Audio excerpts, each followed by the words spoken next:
Séance de travail au profit des acteurs du sous-secteur de l'enseignement technique et de la formation professionnelle dans le département du Borgou. Le ministre Kwaro Yves Chavi et son ministre conseiller ont rendu un hommage aux enseignants retraités du département ce lundi 3 février 2025 à l'école de formation médico-sociale de Parakou. Aujourd'hui, cette séance a été faite spécialement pour vous, avec une seule question. Qu'est-ce que vous êtes devenus? En dehors des bobos que nous traînons, en bas, en haut ou au pied, qu'est-ce que nous sommes devenus? Dans la première partie, qu'est-ce que nous sommes devenus? Deuxième chose, les sentiments que vous avez lorsque les grandes réformes ont commencé. Et troisièmement, s'il y a encore un peu de jus,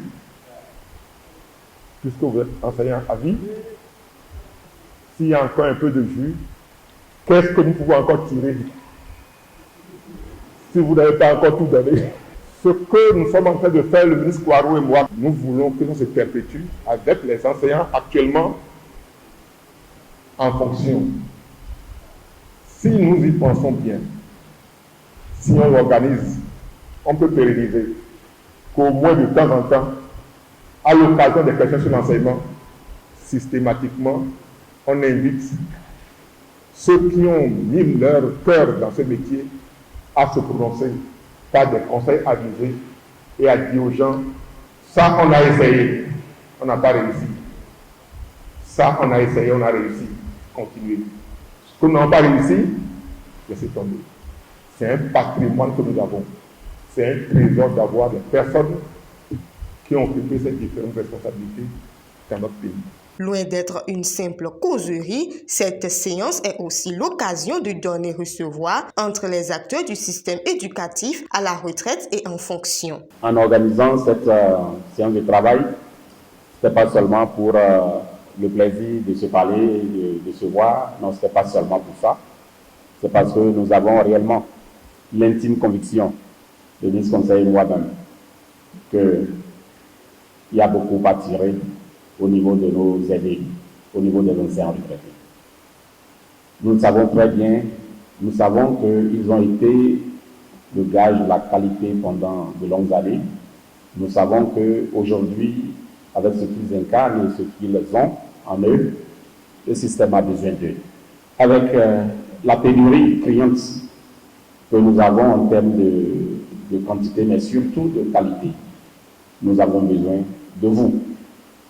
Et pour cela, il faut trouver un cadre de concertation, il faut trouver un modèle d'organisation pour que nous puissions donc vous solliciter le plus aisément possible.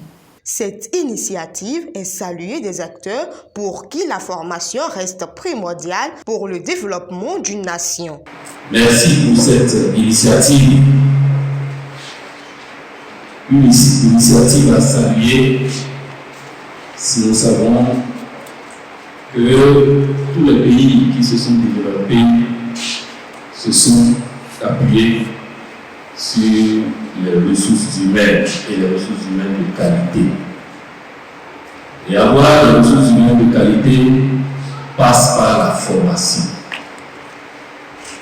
Pendant longtemps, nous avons été à l'école pour savoir lire et écrire.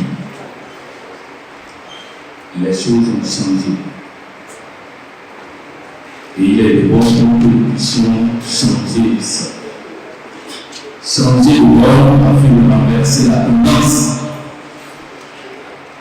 Aujourd'hui, nous avons plus de 70% de nos apprenants qui sont dans l'enseignement secondaire général.